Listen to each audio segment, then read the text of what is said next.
तो मैं प्रांजल सिंह स्वागत करता हूं आप सभी का BSR अड्डा के इस प्लेटफॉर्म पर, जहां पर आज हम बात करने वाले हैं भारत के भूगोल। इसके पहले हम बात करें भारत के भूगोल की सामान्य जानकारियों के बारे में, तो सबसे पहले ये जान लेना आवश्यक है हमारे लिए कि इस भूगोल के इस विषय में, भारत के भूगोल के इस चैप्टर में हम क्या क्या बातें कवर करेंगे। संपूर्ण वीडियो की एक जो प्लेलिस्ट है आपको मिल जाएगी यूट्यूब पे, जिसमें हम चर्चा करेंगे कुछ विषय, जैसे कि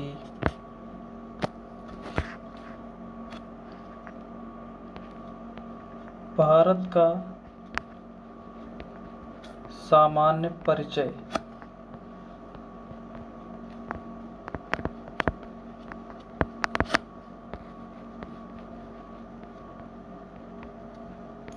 उसके बाद हम देखेंगे भारत की भूगर्भिक संरचना, जिसमें हम भारत में मिलने वाली मृदाओं और किस प्रकार की सैल पाई जाती है, यहाँ पे क्या उनका विकास क्रम रहा है, इसके बारे में हम पढ़ेंगे। भारत की भूगर्भिक संरचनाएं,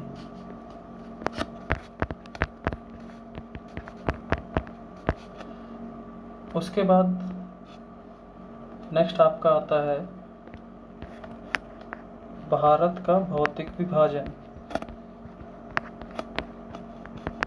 जिसमें भारत की भूमि कितने भागों में विभाजित है, फिजिकल डिवीजन ऑफ इंडिया, इसके विषय में हम जानेंगे।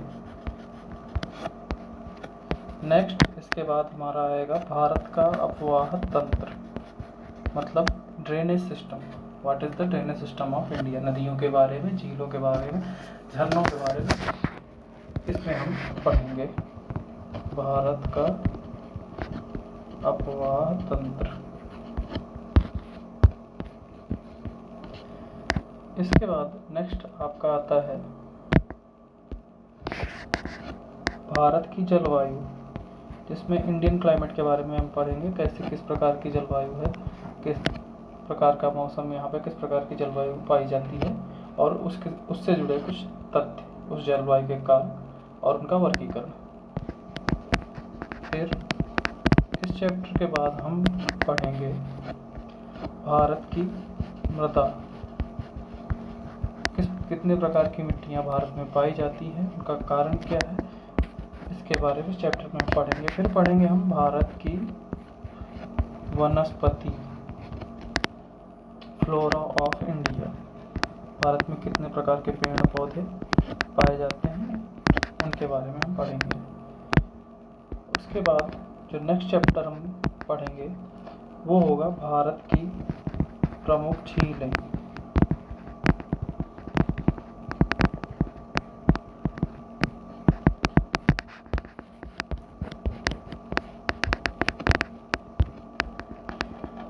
मेजर लेक्स ऑफ इंडिया, और इसके साथ साथ हम देखेंगे यहाँ पे भारत के प्रमुख बांध कौन कौन से हैं, उनके बारे में जानकारी मिलेगी। आइए अब इसके बाद हम बात करते हैं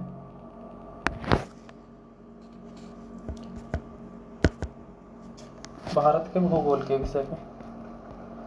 तो अगर हम भारत के भूगोल के विषय में बात करें, उसके पहले हमें जान लेना चाहिए कि वर्ल्ड जियोग्राफी में भारत कहाँ पर स्थित है। भारत की स्थिति के बारे में अगर हम बात करें तो हम उसमें देखेंगे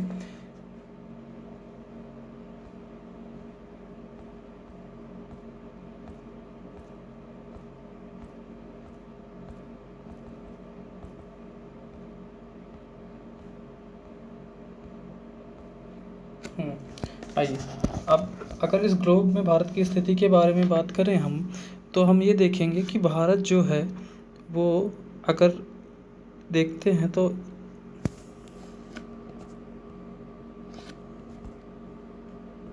भारत की स्थिति के बारे में अगर हम इसमें बात करें तो ये 0 डिग्री जो अक्षांश है इसकी स्थिति कुछ इस प्रकार से है। ये रेड लाइन जो है ये 0 डिग्री है। इसके ऊपर ये 0 डिग्री वो संपूर्ण ग्लोब को 2 भागों में डिवाइड करती है। इसके जो ऊपर का हिस्सा है उसे उत्तरी गोलार्ध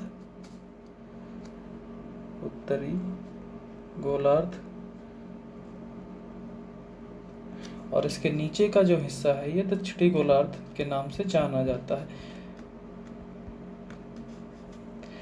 फिर और फर्दर अगर हम डीप जाएंगे इसमें तो जो अंतर्राष्ट्रीय तिथि रेखा है उसमें उसके अनुसार अगर भारत की स्थिति के बारे में हम देखेंगे तो भारत जो है वो पूरब की तरफ आता है।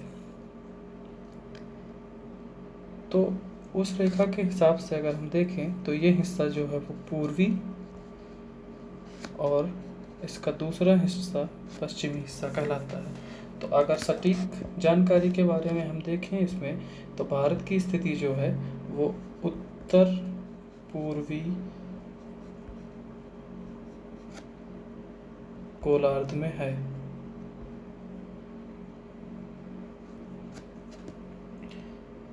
उसके बाद आइए बात करते हैं भारत के से संबंधित अन्य जानकारियों के बारे में। जैसे कि हम यहाँ पे देखेंगे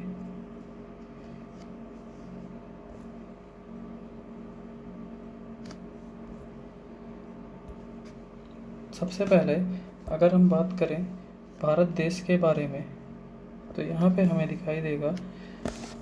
सबसे पहले जानेंगे उसके बारे में कि भारत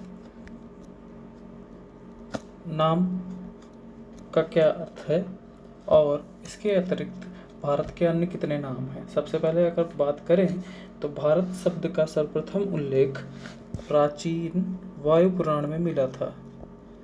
प्राचीन वायु पुराणों के विषय में अगर हम देखें तो भारत के पौराणिक ग्रंथ हैं पुराण। प्राचीन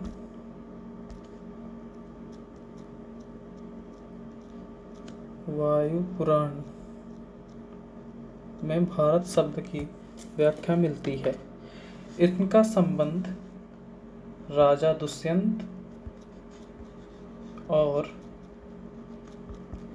शकुंतला के पुत्र भरत से है। इनका संबंध कहीं से भी अगर आप देखेंगे तो राजा राम के भाई जो भरत हैं उनसे नहीं है। कई लोग अंदाजा लगाते हैं कि राजा भरत है तो भारत राजा राम के भाई भरत से लिया गया, लेकिन इनका संबंध जो है वो राजा दुष्यंत के पुत्र और शकुंतला के पुत्र भरत से लिया गया है। उसके बाद अन्य नाम के बारे में अगर हम बात करते हैं यहाँ पे तो इसका एक नाम और है भारत का जो है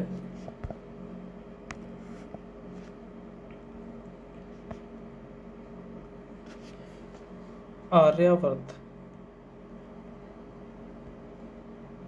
आर्यावर्त जैसे कि नाम से ही आपको पता चल रहा होगा कि आर्यों के रहने का स्थान, वह स्थान जहाँ पर आर्य निवास करते थे उसे आर्यावर्त कहते हैं। वही स्थान आज के समय में उत्तर भारत है। इसके बाद अगर हम देखें तो एक नाम और है जिसकी व्याख्या मिलती है पौराणिक ग्रंथों में, जो है जम्बूद्वीप।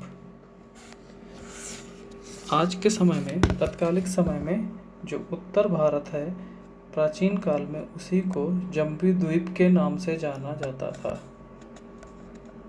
तो एक नाम आपका ये हो गया, एक नाम आपका आर्यावर्त, जम्बूद्वीप, भारत। 3 नाम के विषय में हम बात कर चुके हैं। अगला नाम है हिंदुस्तान। हिंदुस्तान अगर हम बात करें यहाँ पे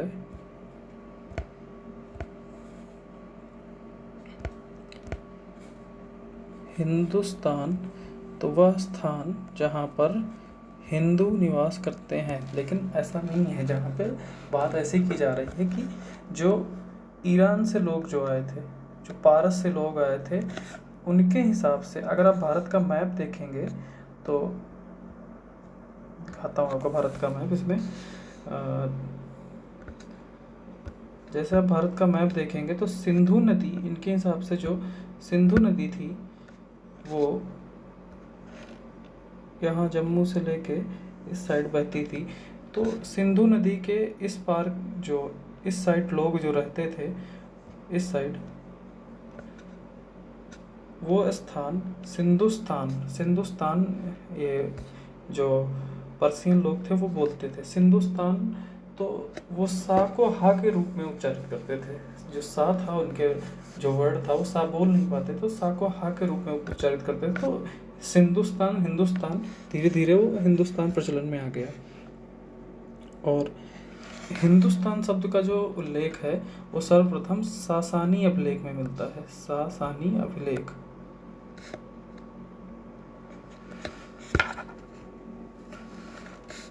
फिर नेक्स्ट हम बात करते हैं इसके एक और नाम की, इंडिया। अलेक्जेंडर ने हिंदुस्तान को सबसे पहले हा हटा के इंदु नाम से संबोधित किया था। बाद में इसी इंदु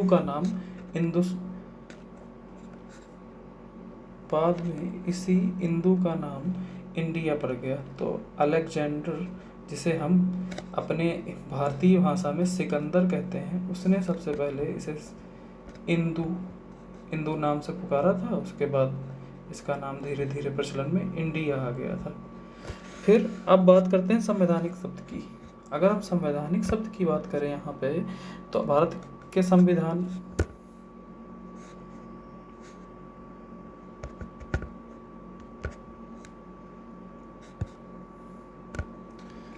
अगर संवैधानिक शब्द की बात करें तो भारत अर्थात इंडिया, भारत के संविधान में भारत अर्थात इंडिया दोनों शब्दों का उल्लेख मिलता है। ये उल्लेख जो भारत अर्थात इंडिया बोला गया है वो अनुच्छेद 1 में, जो आप अगर संविधान की एक पतली सी बुक आती है,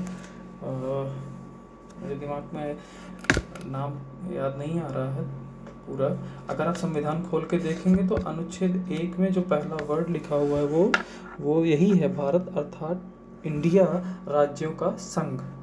जो लाइन लिखी हुई है उसमें भारत अर्थात इंडिया राज्यों का संघ होगा। अब बात करते हैं हम यहाँ पे कुछ बेसिक चीज़ों की, सामान्य जानकारी जो भारत के बारे में। जैसे कि अभी हम बात कर चुके हैं, भारत जो है वो उत्तरी गोलार्ध में 8 डिग्री 4 मिनट से लेकर 37 डिग्री 6 मिनट उत्तरी अक्षांश और 68 डिग्री 7 मिनट से लेकर 97 डिग्री 25 मिनट पूर्वी देशांतर के बीच में स्थित है। तो इस देशांतरीय और अक्षांशीय विस्तार को याद करने का एक आसान तरीका मैं आपको बताता हूँ यहाँ पे। इसका सबसे आसान तरीका है कि आप यहाँ पे एक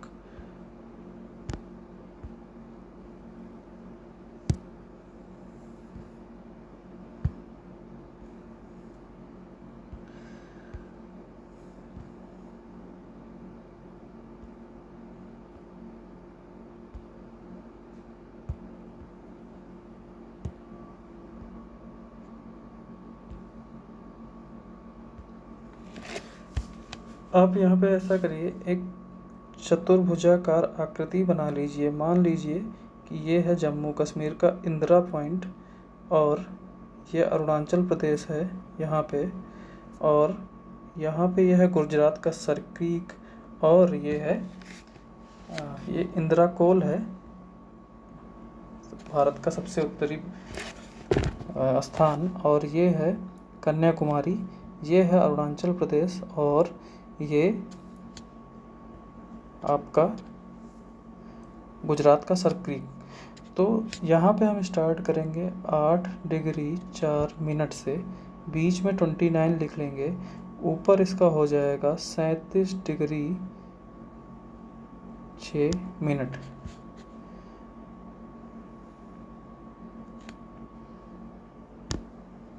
फिर उसके बाद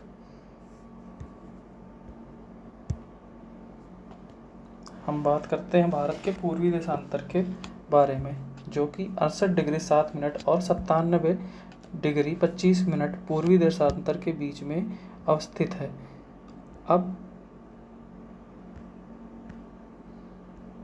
यहाँ पे इसके बारे में हम बात करेंगे पूर्वी देशांतर के विषय में, तो हम ये देखेंगे कि जैसे अभी हमने वो बनाया था एक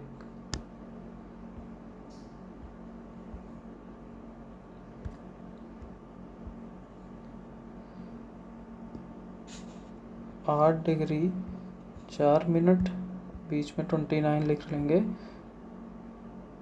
37 डिग्री 6 मिनट, यहाँ पे 68 डिग्री 7 मिनट। बाकी इसमें देखिए 8 डिग्री 4 मिनट में 29 डिग्री जोड़ दीजिए, 37 डिग्री आ जाएगा। आप उसके बाद इसमें 29 डिग्री 68 डिग्री 7 मिनट गुजरात की तरफ आप जाएंगे। उसके बाद अगर देशांतर में देखेंगे 29, यहाँ पे प्लस ये कर देंगे 29, तो ये होगा 97 डिग्री। तो लगभग आप देखेंगे कि जो बीच का जो थोड़ा सा हिस्सा जो बचता है जिसमें 29 डिग्री लिख रखा है, वो अगर ऐड करेंगे तो एक निकटतम मान तक हमें उसका अक्षांशीय और देशांतरी विस्तार जो है वो प्राप्त हो जाएगा। ठीक है, अब नेक्स्ट हम बात करते हैं यहाँ पर भारत का जो संपूर्ण अक्षांशीय विस्तार है वो 6 डिग्री से लेकर के 37 डिग्री 6 मिनट तक है। तो एक तरफ यहाँ पे दिया हुआ है कि 8 डिग्री 4 मिनट है, और एक तरफ ये भी लिखा हुआ कि 6 डिग्री 4 मिनट है।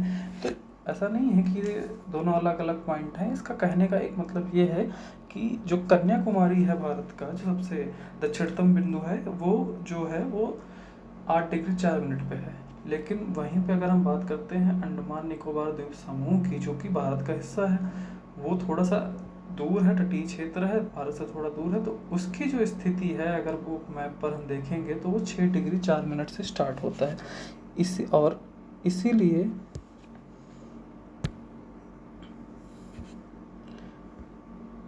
इसीलिए यहाँ पे जो ये लिखा हुआ है कि 6 डिग्री 4 मिनट से लेकर 37 डिग्री 6 मिनट तक उत्तरी अक्षांश में है, तो उसका मतलब यही है। संपूर्ण भारत का अक्षांशीय विस्तार कुछ इस प्रकार से है। तो बाकी आगे नेक्स्ट अगर हम बात करते हैं भारत के क्षेत्रफल के बारे में, तो 32,87,263 वर्ग किलोमीटर है। क्षेत्रफल की दृष्टि से भारत जो है वो 7वां सबसे बड़ा देश है। अब हम बात करते हैं क्षेत्रफल की दृष्टि से 7वें नंबर पे है। तो यहाँ पे 6 अन्य देश जो हैं, जो भारत से क्षेत्रफल की दृष्टि में आगे हैं, वो देश कौन कौन से, आइए एक बार देखते हैं। उनको याद करने की ट्रिक क्या है। उनको याद करने की एक ट्रिक है, आप नीचे ए लिखिए, उल्टे क्रम में याद कर रहे हैं, बी लिखिए, सी लिखिए, उसके बाद लिखिए यू सी आर, ABCUCR, उल्टे क्रम में अगर आप लिखेंगे ये हो जाएगा आपका ऑस्ट्रेलिया। फिर उसके बाद आपका ब्राज़ील, फिर उसके बाद आपका कनाडा, फिर उसके बाद USA, फिर है आपका चाइना, फिर उसके बाद प्रथम स्थान पे है आपका रसिया। तो ये एक अच्छी ट्रिक है, अगर आप थोड़ी देर प्रैक्टिस करेंगे तो ए नीचे से बढ़ते क्रम में 6वें नंबर पे ABCUCR, ठीक है। तो ऑस्ट्रेलिया नीचे बढ़ते क्रम में अगर देखेंगे तो ऑस्ट्रेलिया, ब्राज़ील, फिर उसके बाद कनाडा और USA, चाइना, फिर रसिया। तो कुछ इस प्रकार से आसानी से हम इस चीज़ को याद कर सकते हैं। फिर आगे अगर हम देखें यहाँ पे, तो भारत का जो क्षेत्रफल है वो संपूर्ण विश्व के क्षेत्रफल का 2.42% है, जबकि इसकी जो जनसंख्या है, जो 2021 के आंकड़े हैं उसके अनुसार जो है संपूर्ण विश्व की जनसंख्या की 17.76% है। मतलब आप देख पा रहे हैं कि जनसंख्या घनत्व कितना ज़्यादा है संपूर्ण विश्व के मुकाबले। अगर वहाँ हम देखते हैं रसिया और इन देशों के जनसंख्या घनत्व को, तो भारत काफ़ी एक किनारे, एक हाशिए में नज़र आता है इस क्षेत्र में। उसके बाद अगर हम बात करते हैं जनसंख्या के दृष्टिकोण से, तो आज भारत जो है, ये आंकड़े जो यहाँ पे स्क्रीन पर दिए गए हुए हैं आपके, ये 2011 की जनगणना के अनुसार है। इसमें अगर हम देखेंगे तो भारत आज प्रथम स्थान पे है और चीन दूसरे स्थान पे है। तो उनके क्रम को अगर हम बात करें तो संयुक्त राज्य अमेरिका तीसरे नंबर पे है, पहले नंबर पे भारत है, दूसरे पे चीन है, तीसरे पे यूएसए है और चौथे नंबर पे इंडोनेशिया, फिर ब्राज़ील, पाकिस्तान, बांग्लादेश, फिर उसके बाद रसिया है। ठीक, तो अब हम बात करते हैं भारत के उत्तर से दक्षिण के विस्तार के बारे में। उत्तर से दक्षिण के विस्तार के विषय में अगर बात की जाए तो इंदिरा कोल से लेके आपके जो कन्याकुमारी तक का जो क्षेत्र है उसके बीच के जो एरिया है उत्तर से दक्षिण जो है उसकी अगर हम बात करें लंबाई की तो वो कुछ इस प्रकार से है कि ये पॉइंट जो आपका है ये है लद्दाख यूनियन टेरिटरी, ये है इंदिरा कोल, इसको बोलते हैं इंदिरा कोल। ये पॉइंट जो है आपका तमिलनाडु का, इसे बोलते हैं कन्याकुमारी। फिर उसके बाद इस पॉइंट को, गुजरात का जो ये पॉइंट है भारत का, इस पॉइंट को बोलते हैं सरक्रीक। फिर जो आपका नेक्स्ट ये अरुणाचल प्रदेश है। अब यहाँ पे हम बात करते हैं उत्तर से दक्षिण की लंबाई के विषय में। जो अब अगर एक सीधी रेखा में इसको नापा जाएगा तो इनके बीच की दूरी है 3214 किलोमीटर। इसको याद करने की एक आसान सी ट्रिक मैं बताता हूँ आपको कि ज़्यादा सोचना नहीं है।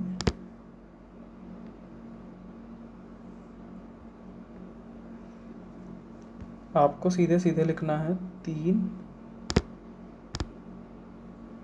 2, 1, फिर उसके बाद 4।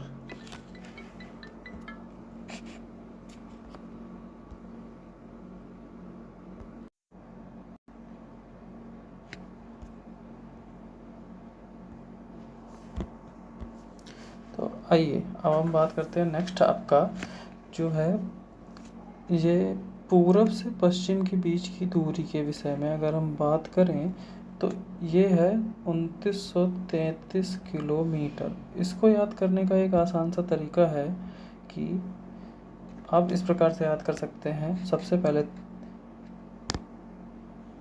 आप 3 लिख लीजिए,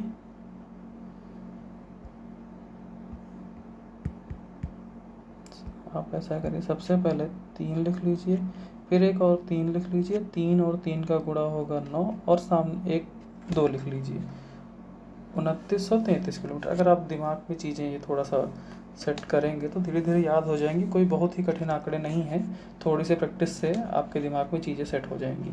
आप भारत का एक मैप ले लीजिए, ऊपर इंदिरा कोल बनाइए, नीचे कन्याकुमारी लिखिए और उसके बाद एक लाइन खींचिए 3, 2, 1 एंड 4, 3, 2, 1, 4, इतना हो जाएगा। और उसके बाद सरक्रीक से लेकर अरुणाचल प्रदेश के लिए एक लाइन खींचिए जिसमें सबसे पीछे की तरफ लिखिए, दाएं से बाएं की तरफ अगर आप बढ़ेंगे तो 3 लिखिए, फिर 3 लिखिए, फिर 9 लिखिए, फिर उसके बाद 2 लिखिए। तो ये चीज़ें आपके दिमाग में सेट हो जाएंगी। कोई बहुत बड़ा रॉकेट साइंस नहीं है ये याद करना। तो आइए एक बार हम फैमिलाइज करते हैं, अपने आप को जान पहचान करते हैं भारत के सभी राज्यों के विषय में। सबसे पहले अगर बात करें तो आज के समय में भारत में कुल राज्यों की संख्या है 28 राज्य और 8 केंद्र शासित प्रदेश।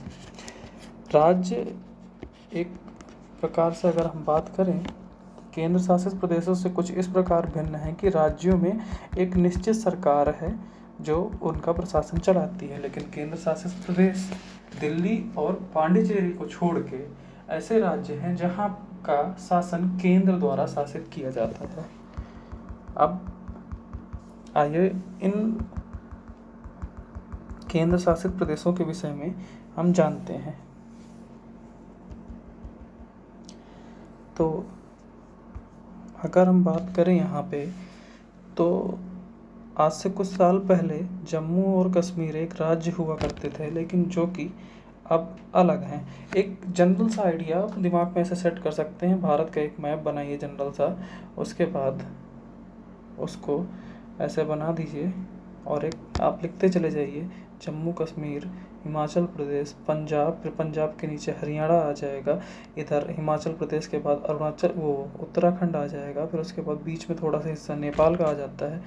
फिर हम पहले अपने उत्तरी नॉर्थ इंडिया के राज्यों के बारे में बात करें तो यहाँ पे हरियाणा आ जाएगा, हरियाणा के बाद केंद्र शासित प्रदेश दिल्ली आ जाएगा, दिल्ली से लगा हुआ यूपी आ जाएगा आपका यहाँ पे, यूपी से लगा हुआ बिहार आ जाएगा, बिहार के बाद आपका नीचे बिहार से बना हुआ झारखंड आ जाएगा, झारखंड से बना हुआ आपका छत्तीसगढ़ आ जाएगा, झारखंड से लगा हुआ यहाँ पे लेफ्ट साइड में छत्तीसगढ़ से जुड़ा हुआ आपका एमपी आ जाएगा, मध्य प्रदेश आ जाएगा, मध्य प्रदेश से राज्य जो लगते हैं वो है राजस्थान और गुजरात, और उसके बाद महाराष्ट्र। महाराष्ट्र के साथ यहाँ पे हमने बात की थी छत्तीसगढ़ की, छत्तीसगढ़ के साथ एक राज्य आ जाएगा उड़ीसा, और उड़ीसा और वेस्ट बंगाल हो चुका है ऑलरेडी। फिर उसके बाद अगर आप देखेंगे एक जनरल सा आइडिया मैं आपको बता रहा हूँ, महाराष्ट्र आएगा, महाराष्ट्र से साथ में लगा हुआ एक छोटा सा राज्य आएगा गोवा, यहाँ पे गोवा के साथ एक राज्य आ जाएगा कर्नाटका, कर्नाटका कर्नाटका और उसके बाद यहाँ पे एक साइड में तटवर्ती राज्य आ जाएगा भारत का सबसे ज़्यादा साक्षर प्रदेश केरला, केरला के बाद यहाँ पे कन्याकुमारी में जो सब भारत का सबसे निम्नतम बिंदु है वो भारत के तमिलनाडु राज्य में आता है, जो कि कुछ इस प्रकार से है, जो कि केरला से सटा हुआ है। ठीक है, तमिलनाडु के साथ फिर लगा हुआ आपका आ जाएगा कर्नाटका और आंध्रा, आंध्रा आ जाएगा, आंध्रा के साथ फिर यहीं पे बीच में तेलंगाना आ जाएगा। बस इस प्रकार से फिर हम बात करते हैं चिकन स्नैक्स की, चिकन नॉर्थ ईस्ट जो 7 सिस्टर जो स्टेट्स हैं उनके बारे में। तो यहाँ पर हम देखेंगे दोस्तों कि सिक्किम आ जाएगा, सिक्किम के साथ जो है एक छोटा सा हिस्सा यहाँ पे हम भूटान का देखेंगे, भूटान के बाद बीच में यहाँ पे बांग्लादेश आ जाएगा। उसके बाद मैं सबसे आसानी से जो याद करता हूँ 7 सिस्टर को, उसके लिए सिक्किम को अगर छोड़ दें तो आ में मतलब AME मतलब अरुणाचल,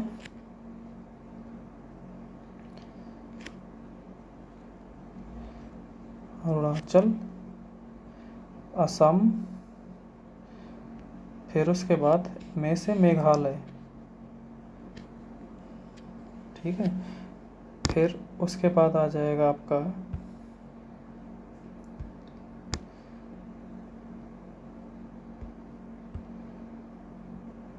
AME आमे, फिर उसके बाद आ जाएगा नमामि, नमामि,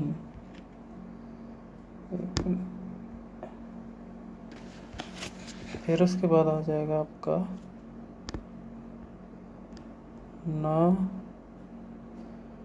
नमामि, नमामि मतलब N से हो जाएगा आपका नागालैंड, फिर उसके बाद MA से हो जाएगा आपका मणिपुर, उसके बाद MI से हो जाएगा आपका मिजोरम। तो इसको याद करने की 7 सिस्टर्स आप याद कर सकते हैं, आमे, नमामि, मतलब अगर आप आसानी से याद करना चाहते हैं तो इस ट्रिक को लिख लीजिए, आमे नमामि। इससे आपको 7 सिस्टर्स में से 6 राज्य जो हैं वो एकदम सीरियली याद हो जाएंगे। आप जैसे देख सकते हैं ये है आपका सिक्किम,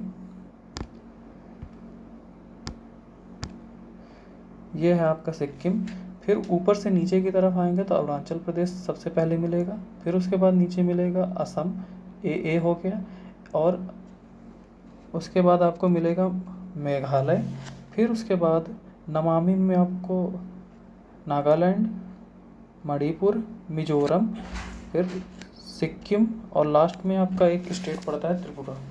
तो 7 सिस्टर्स ऐसे हो जाएंगे ये स्टेट। फिर से स्टार्ट करें अगर हम यूनियन टेरिटरी लद्दाख और जम्मू कश्मीर के बारे में, तो सबसे उच्चतम बिंदु जो है इंदिरा कोल वो लद्दाख यूनियन टेरिटरी में स्थित है। उसके बाद आपका भारत में जब आपको याद होगा 320 हटने के बाद जम्मू और कश्मीर और लद्दाख 2 यूनियन टेरिटरी यानी केंद्र शासित प्रदेश बनाए गए थे। उसके बाद अगर हम देखेंगे तो लद्दाख की सीमाएं जो हैं पीओके की सीमाएं वो अफ़गानिस्तान से भी कहीं ना कहीं लगती हैं, और जम्मू कश्मीर और लद्दाख की सीमाएं पाकिस्तान से, इधर चाइना से भी संबंधित हैं। उसके बाद अगर हम आगे बात करें तो भारत का सबसे उत्तरी राज्य कौन सा है, तो वो है हिमाचल प्रदेश। मेरी बात ध्यान से सुनिएगा, उत्तरी राज्य की बात कर रहा हूँ मैं, केंद्र शासित प्रदेश की नहीं। जो भारत का सबसे उत्तरी राज्य है वो आज के समय में हिमाचल प्रदेश है। कभी जम्मू कश्मीर हुआ करता था, लेकिन अभी जम्मू कश्मीर और लद्दाख एक केंद्र शासित प्रदेश के रूप में हैं।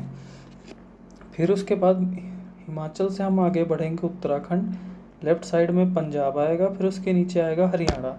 हरियाणा के बाद आपका आएगा राजस्थान, राजस्थान बीच में यहाँ पे थोड़ी सा दिल्ली, यहाँ पे आप देखेंगे तो ये है दिल्ली।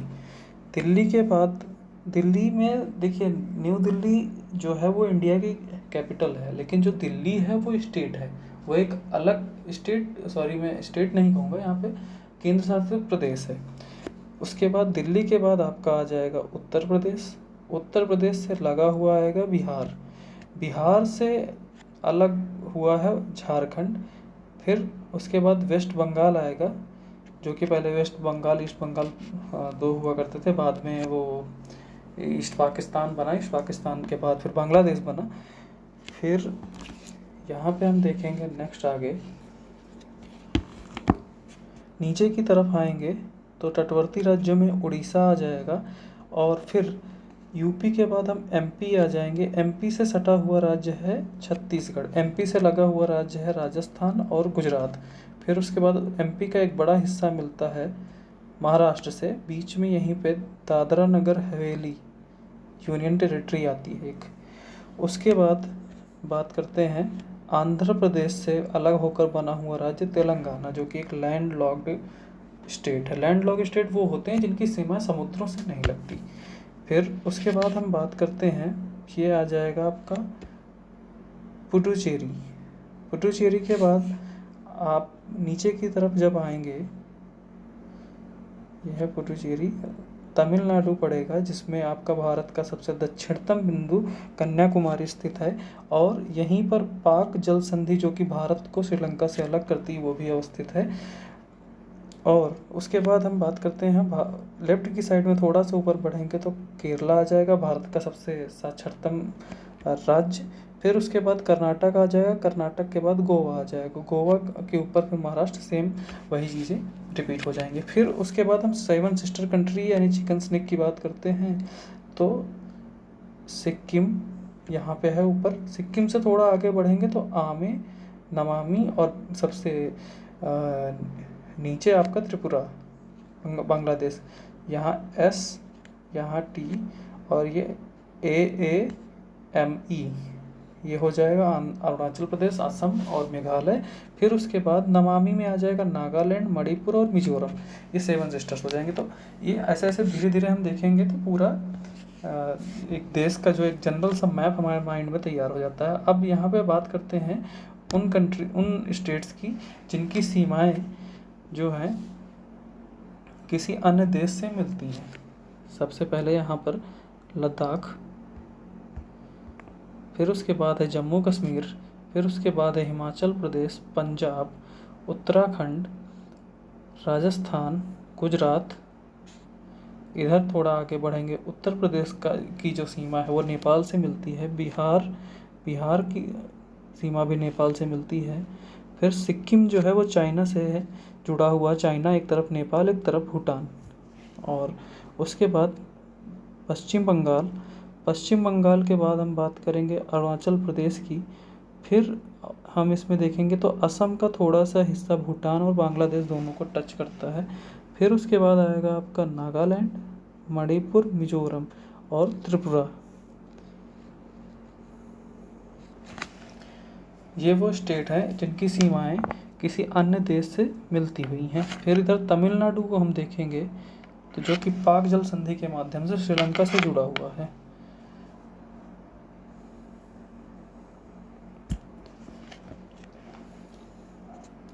तो कुछ इस तरीके से। और अब हम यहाँ पे बात करते हैं भारत से जुड़ी हुई जनरल एक जानकारी, एक व्यू में हम देखते चलते हैं, एक साइट में देखते चलते हैं कि भारत के जो पड़ोसी देश कौन कौन से हैं। तो इसके भारत के पड़ोसी देश याद करने की एक ट्रिक है। मेरा बचपन से एमबीए करने का सपना था, मतलब ये बढ़ते क्रम में है, घटते क्रम में है कि भारत की सीमाएं किन राज्यों से ज़्यादा मिलती हैं। बचपन का मतलब हो गया बांग्लादेश, उसके बाद सी से हो जाएगा आपका चाइना,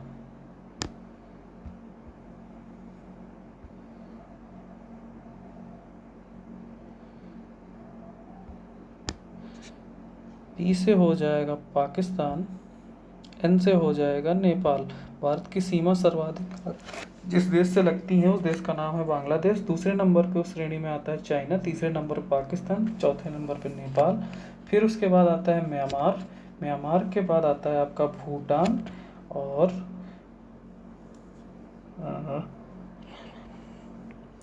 भूटान के बाद भारत की जो सबसे छोटी सीमा आती है वो आती है अफ़गानिस्तान के साथ।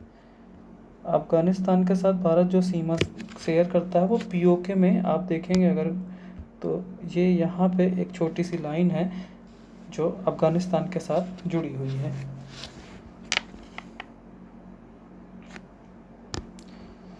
अब हम यहाँ पे बात करते हैं नेक्स्ट चीज़ों के बारे में। तो जो भारत का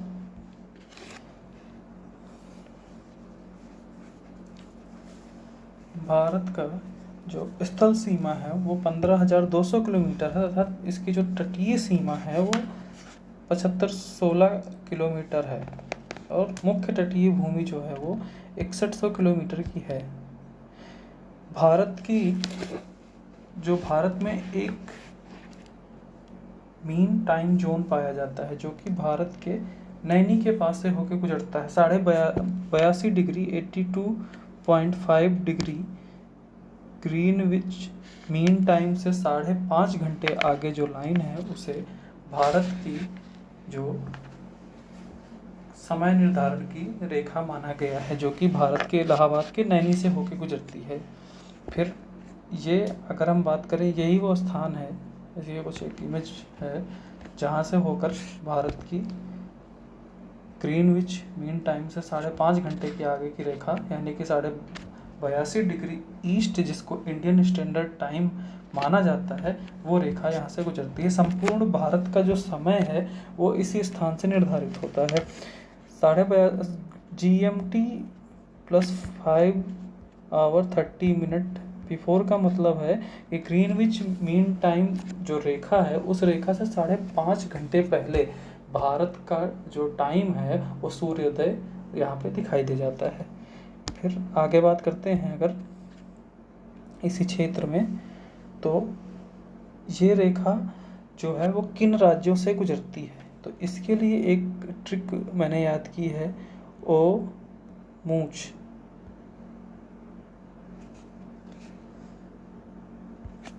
ओ मूच में है O for Orissa, M for MP यानी मध्य प्रदेश का थोड़ा सा हिस्सा भी इस क्षेत्र में आता है। फिर उसके बाद यू फॉर यूपी से तो ये रेखा गुजरती ही है, और इसके बाद आता है मूछ में छा जो होगा वो छत्तीसगढ़ के लिए यहाँ पे यूज किया गया है, छत्तीसगढ़। तो ये ट्रिक लिख लीजिए आप लोग, ओ मूछ जो है, ओ मूछ, इसके माध्यम से भारत की जो इंडियन स्टैंडर्ड टाइम लाइन है जो वो किन राज्यों से गुजरती है उनका नाम इसमें आपको कवर हो जाएगा।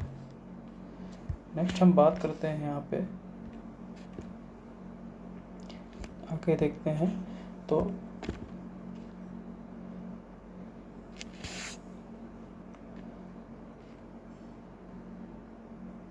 भारत की जो जलीय सीमा है वो कुछ इस प्रकार से है कि वो पाकिस्तान, मालदीव और श्रीलंका, बांग्लादेश, म्यांमार, थाईलैंड और इंडोनेशिया से जुड़ी हुई है। भारत की जल और स्थल सीमा दोनों से जो लगे हुए राज्य हैं, अगर आप देखोगे भारत का मैप तो उसमें आपको दिखेगा कि भारत,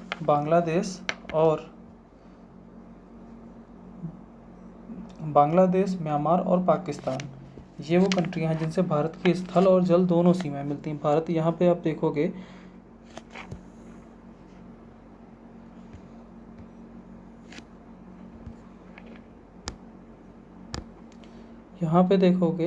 तो भारत जलीय सीमा पाकिस्तान के साथ जुड़ी हुई है। और यहाँ पे अगर आप बंगाल की खाड़ी में देखोगे, बे ऑफ बंगाल में, तो बांग्लादेश से जुड़ी हुई है। यहाँ पे आपको म्यांमार भी दिखाई दे जाएगा। तो ये 3 देश ऐसे हैं जिनके साथ भारत की स्थलीय और जलीय दोनों सीमाएं संबंधित हैं। फिर उसके बाद अगर हम बात करते हैं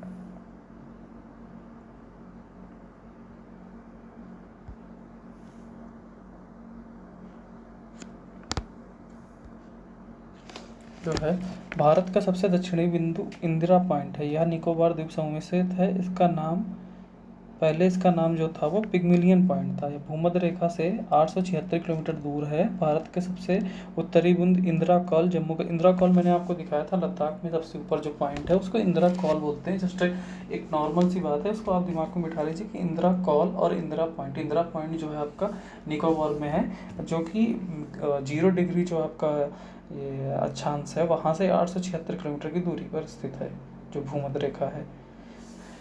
उसके बाद सबसे जो पश्चिमी बिंदु है वो है गुजरात में सरकीक। गुजरात में आप अगर देखोगे यहाँ पे, ये जो बिंदु है इसे बोलते हैं, इस स्थान को गुजरात के सरकीक बोलते हैं यहाँ पे। और ये जो है ये अरुणाचल प्रदेश में इसे भी बोलते हैं बलांगू। अरुणाचल प्रदेश में इस प्लेस को बोलते हैं बलांगू। फिर नेक्स्ट अगर हम बात करते हैं, भारत और चीन के मध्य जो सीमा रेखा निर्धारित की गई थी उस रेखा को मैकमोहन लाइन कहते हैं। यह 1914 में निर्धारित हुई थी, जिसे शिमला समझौता के नाम से जाना जाता है। शिमला समझौता जो है वो 1914 में भारत और अंग्रेजों द्वारा डिसाइड हुई थी। इसमें हमारा कोई वो योगदान नहीं था इंडिया की तरफ से, लेकिन ये है, इसे शिमला समझौते के नाम से जाना जाता है। तो अगर हम देखेंगे तो जो मैकमोहन लाइन है वो कुछ इस प्रकार से दिखाई देती है। ये अरुणाचल प्रदेश है, यहाँ पे है। और उसके बाद ये आप देखेंगे डोकलाम काफ़ी चर्चा का विषय रहा है काफ़ी दिन तक। बीच में आपका नेपाल आ जाता है। फिर उसके बाद यहाँ पे ये लाइन गायब हो जाती है नेपाल के पास। फिर से ये लाइन यहाँ पे उत्तराखंड में स्टार्ट होती है और ये जाती है आपके लद्दाख तक। तो ये जो हिस्सा है जो भारत के हाथ में अभी नहीं है, ये जो हिस्सा है इसे पीओके बोलते हैं, पाक अधिकृत कश्मीर। तो इस हिस्से पर चाइना अपनी एक्टिविटी हमेशा दिखाता रहता है। काफ़ी अक्साई चीन काफ़ी गरमाया हुआ मुद्दा हुआ करता है चुनाव के समय में या अन्य समय पे। तो बीच में थोड़ा सा अगर देखेंगे तो चाइना की कुछ सीमा जो है सिक्किम के साथ भी मिलती है। तो इस रेखा को हम बस इतना जान लें कि मैकमोहन लाइन कहते हैं। और ये कहाँ कहाँ से जुड़ी हुई है, भारत के लद्दाख से। फिर उसके बाद यहाँ पे नीचे थोड़ा सा हिमाचल प्रदेश आ जाएगा, यहाँ पे उत्तराखंड, फिर यहाँ पे सिक्किम और आगे अरुणाचल प्रदेश। इतने राज्यों से ये सीमा रेखा जुड़ी हुई है। आगे बात करते हैं, भारत और अफगानिस्तान के बीच जो लाइन खींची गई है, जो रेखा निर्धारित की गई दोनों देशों की सीमाओं को, उसे हम डूरंड लाइन के नाम से जानते हैं, जो कि 1896 में निर्धारित की गई थी सर डूरंड द्वारा। तो अब ये जो अभी ये लाइन है, इसकी फ़ोटो आप देख सकते हैं। इसकी अवस्थिति के बारे में अगर हम बात करें तो ये लाइन जो है वो अभी कुछ इस प्रकार से दिखाई देती है। इसकी एक इमेज है और ये लाइन कुछ ऐसे है कि अभी ये भारत के बीच में है थोड़ी सी। अगर हम बात करें तो ये पीओके का जो हिस्सा है वो लद्दाख में, वो वहाँ पे थोड़ा सा आके मिलता है। बाकी मैक्सिमम इसका जो पार्ट है वो पाकिस्तान में है। आप देख सकते हैं ये अफ़गानिस्तान है और ये पाकिस्तान है। ये जो लाइन है यहाँ पे इसे डूरंड लाइन कहते हैं। थोड़ा सा भारत का हिस्सा इसमें आता है जो कि पाक अधिकृत कश्मीर में पीओके में आता है। फिर नेक्स्ट हम बात करते हैं भारत और पाकिस्तान की जो काफ़ी चर्चित लाइन रही है, रेड क्लिफ लाइन, जो कि 15 अगस्त 1947 बंटवारे के टाइम में निर्धारित हुई, सर रेड क्लिफ द्वारा निर्धारित हुई थी। एक सीधी रेखा है, खींच दी गई है दो देशों के बीच में, बिना कुछ सोचे समझे बंटवारा कर दिया गया है बस। उसके बाद लोगों के घर बांट दिए गए, परिवार बांट दिए गए, गांव बांट दिए गए, अंग्रेज़ों द्वारा किया हुआ बंटवारा है ये। तो अब इस रेखा को देख सकते हैं, जो भारत और पाकिस्तान के बीच में खींची गई है, इसे डूरंड लाइन कहते हैं। सबसे पहले जब ये बांटा गया था तो पंजाब, राजपूताना जो कि आज राजस्थान, और उसके बाद ये बॉम्बे रेसिडेंसी थी, उसमें बांटा गया था। ये पुराना मैप है इंडिया का, जब बंटवारा हुआ था उस टाइम का। तो ये बाद में गुजरात हुआ, ये राजपूताना राजस्थान हुआ, उसके बाद ये पंजाब था। इस एरिया को उस टाइम पे ईस्ट पाकिस्तान के नाम से जाना जाता था।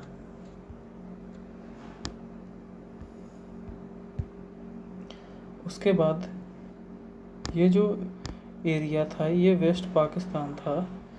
बाद में यही एरिया बांग्लादेश में परिवर्तित हो गया।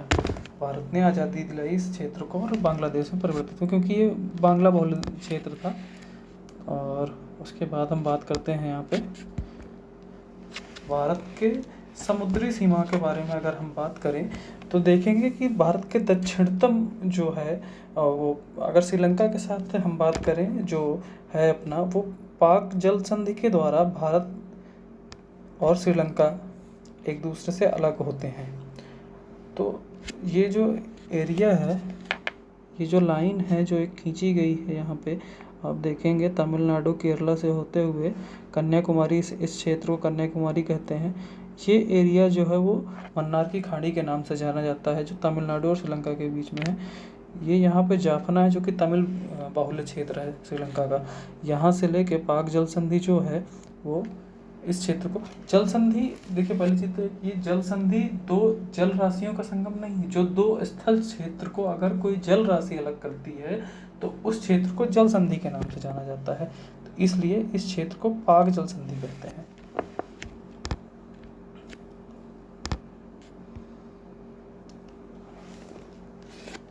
और श्रीलंका के बाद अगर हम बात करें तो दूसरा सबसे निकटतम अगर कोई पड़ोसी देश है वो है इंडोनेशिया।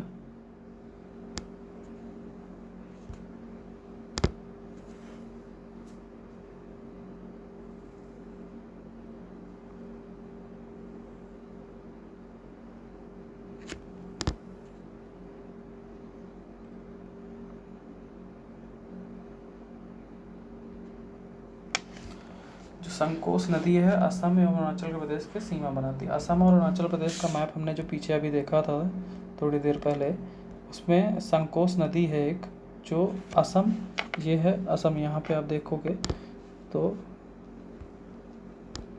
ये असम है और यहाँ पे अरुणाचल प्रदेश है। तो इसके बीच की जो सीमा रेखा निर्धारित करती है उस नदी का नाम है संकोस नदी।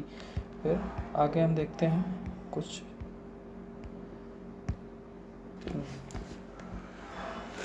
जो अगर हम बात करें ब्रह्मपुत्र नदी की, ब्रह्मपुत्र नदी एक अच्छी खासी महत्वपूर्ण नदी अगर कही जाए भारत के दृष्टिकोण से, भारत चीन संबंधों के दृष्टिकोण से अगर कहा जाए, तो वो जो भारत में प्रवेश करती है, जिस दर्रे के माध्यम से प्रवेश करती है, जिस दर्रे के पास से, उस दर्रे को हम यांगयाप दर्रा के नाम से जानते हैं। जैसे कि आप देखेंगे ये है यहाँ पे यांगयाप दर्रा, जो चाइना के बाद ब्रह्मपुत्र नदी कुछ इस प्रकार से भारत में ऐसे प्रवेश करती है।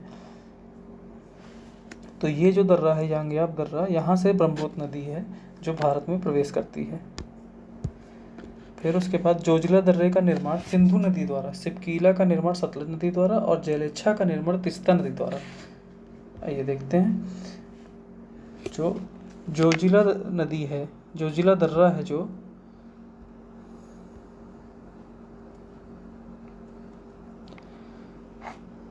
उसका निर्माण सिंधु नदी द्वारा होता है। सिंधु नदी अपने द्वारा, मिट्टी के कटाव के द्वारा सिंधु नदी ने जोजिला दर्रे का निर्माण किया है यहाँ पे। उसके बाद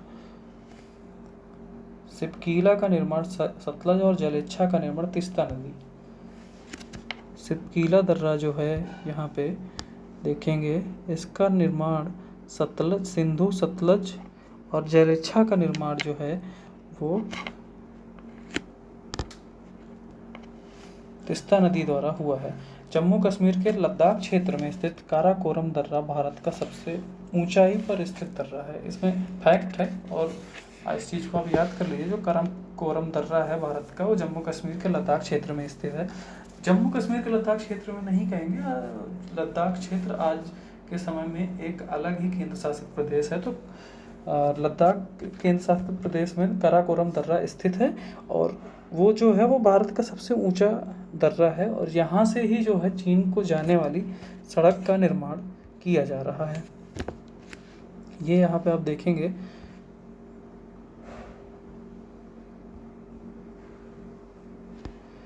तो आपको नज़र आएगा यहाँ पे काराकोरम दर्रा कुछ इस प्रकार से है।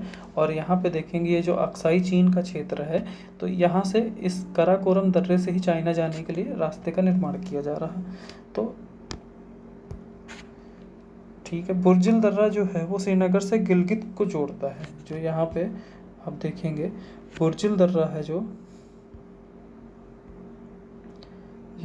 ये श्रीनगर जो है उसे, जम्मू कश्मीर का जो है श्रीनगर, उसको गिलगित से जोड़ता है। पाकिस्तान गिलगित क्षेत्र जो है वो पाकिस्तान की गिलगित क्षेत्र है, उसको श्रीनगर को गिलगित से जोड़ता है।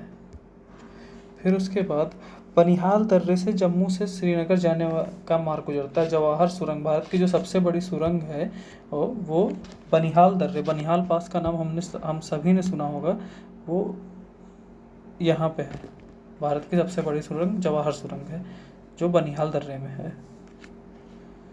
ठीक है, तो नेक्स्ट अगर हम देखते हैं, सिपकीला दर्रा शिमला से तिब्बत को जोड़ता है। यहाँ पे हम देखेंगे, आज भारत के दर्रों के बारे में अगर हम बात करें तो जस्ट एक नॉर्मल सा चित्र अपने दिमाग में बिठाएंगे तो सिपकीला दर्रा यहाँ पे है। चलिए आइए एक बार एक नज़र डालते हैं भारत के दर्रों के बारे में, जो भारत के प्रमुख दर्रे हैं। सबसे ऊपर से अगर शुरू करें राइट साइड में, सबसे ऊपर राइट साइड में देखेंगे तो यहाँ पे हमें दिखेगा एक काराकोरम दर्रा सबसे ऊपर। फिर उसके बाद उससे थोड़ा नीचे आएंगे जोजिला, फिर उसके बाद सिपकीला, फिर रोहतांग।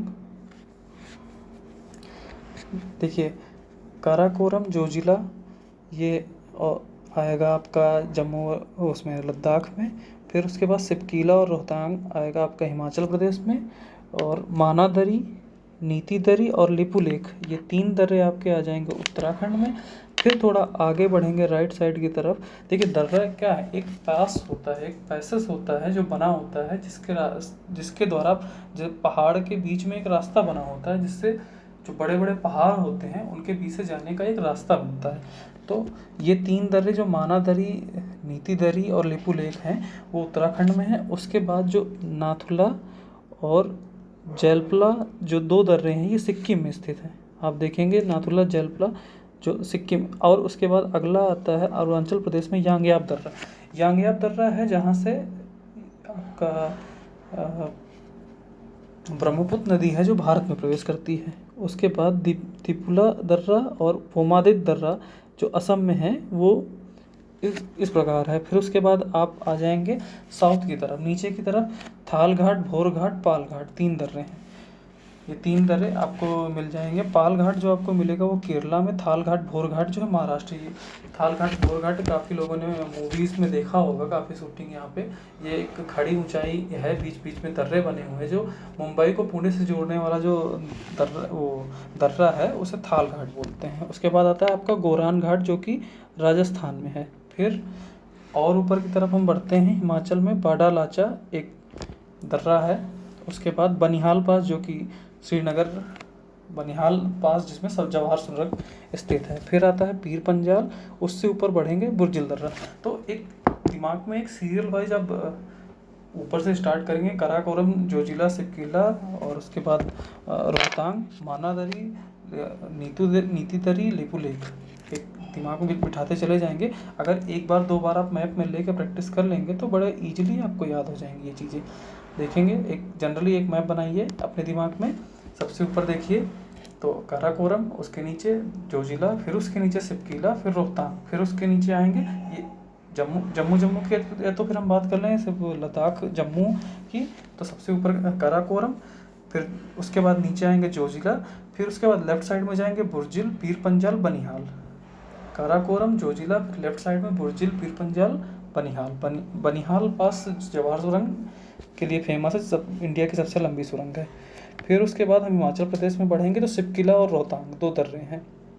एक दर्रा और हिमाचल में है जिसका नाम बाड़ा लाचा है। फिर उसके बाद थोड़ा नीचे आएंगे उत्तराखंड की तरफ, जो कि उत्तराखंड चाइना से जुड़े हुए दर्रे हैं, तो माना दर्रा, नीति दर्रा और लिपुलेख। एक दिमाग में बिठाते चलिए, 2-3 प्रैक्टिस करेंगे आपके दिमाग में चीज़ें सेट होती चली जाएंगी। माना दर्रा, नीति दर्रा, लिपुलेख। फिर उसके बाद नेक्स्ट आप आगे बढ़ेंगे नॉर्थ ईस्ट की तरफ, तो वहाँ पे आपको दिखाई देगा सिक्किम में नाथुला और जैलपला, नाथुला, जैलपला। उसके बाद और आगे बढ़ेंगे अरुणाचल प्रदेश में 2 दर्रे हैं, तिपुला जो नीचे की तरफ है और यांगयाप जहाँ से ब्रह्मपुत्र नदी भारत में प्रवेश करती है, और एक वोमादिक एक दर्रा है जो आप अरुणाचल प्रदेश में ही पड़ेगा आपके। फिर उससे आगे बढ़ेंगे नीचे की तरफ जो प्रायद्वीपीय भारत है वहाँ उस तरफ बढ़ेंगे, थालघाट, भोरघाट, पालघाट। थालघाट, भोरघाट जो है वो आपका महाराष्ट्र में है, पालघाट जो है आपका वो केरला में है। फिर उसके बाद राजस्थान में एक दर्रा आपको मिलेगा जो गोरान घाट। तो इस तरह से आपका दर्रे, इंपॉर्टेंट दर्रे जो हैं वो कंप्लीट हो जाएंगे पूरे। कोई बहुत बड़ा रॉकेट साइंस नहीं है, बस थोड़ी सी प्रैक्टिस की ज़रूरत है। एक दिन अगर आप बैठ के आराम से चीज़ें अपने दिमाग में सेट करते चले जाएंगे तो बड़ी जल्द आसानी से दर्रे आपके दिमाग में सेट हो जाएंगे। इनसे रिलेटेड फैक्ट के साथ अगर आप एक बार ऐसे पढ़ते चले जाएंगे तो आपके दिमाग में चीज़ें सेट होती जाएंगी।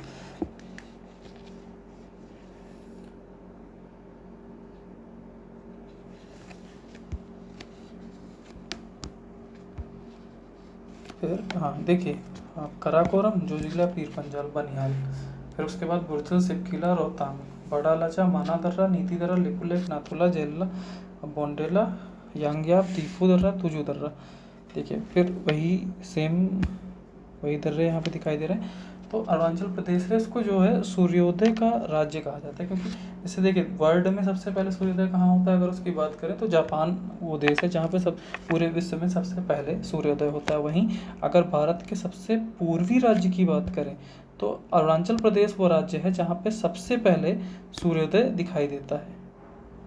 ये भारत का सबसे पूर्वी हिस्सा है जहाँ पे अगर बात करें सूरज पूर्व की तरफ से उगता है तो भारत का जो प्रदेश सबसे ज़्यादा पूर्व में होगा तो सबसे पहले सूर्य की किरणें वहीं पर आएंगी, तो उस हिसाब से अरुणाचल प्रदेश ही वह स्थान है। उसके बाद भारत की जो स्थिति है एशिया के दक्षिण में है। और बात करें हिंद महासागर की, तो हिंद महासागर वो प्रदेश है जिसकी तटीय सीमा अगर देखेंगे यहाँ पे इंडियन ओशियन के बारे में, तो जो हिंद महासागर है अगर देखेंगे ये जो इंडियन ओशियन है, तो किसी और देश की सीमाएं इतना ज़्यादा नहीं मिलती जितनी भारत की मिली हुई हैं इंडियन ओशियन में। इसलिए ऐसा ओशियन है जो इंडिया के नाम पे जिसका नामकरण हुआ है, तो एक गर्व का विषय माना जा सकता है भारतीयों के लिए कि इंडियन ओशियन का नाम जो है भारत के नाम पे है। ठीक है, आगे बढ़ते हैं इसी क्षेत्र में।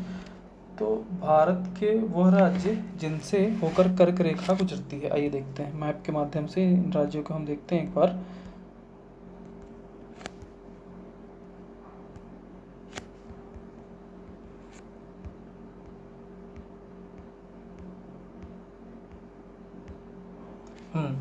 मैप के माध्यम से अगर देखेंगे तो इसकी एक ट्रिक है, मित्र पर गमछा झाड़। तो अब हम बात करते हैं ईस्ट की तरफ, तो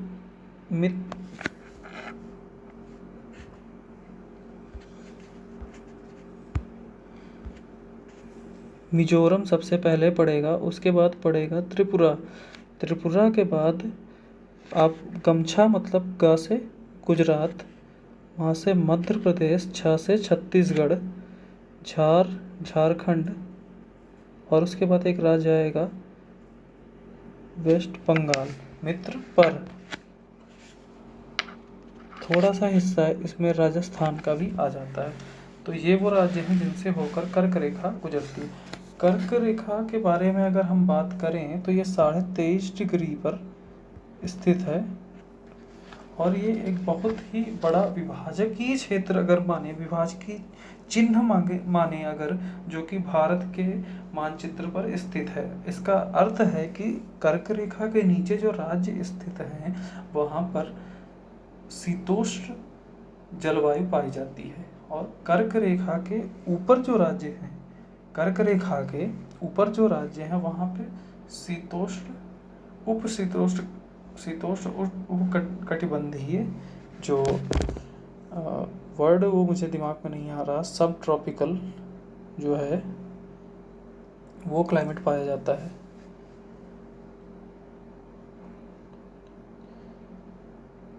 उपोष्ण कटिबंधीय,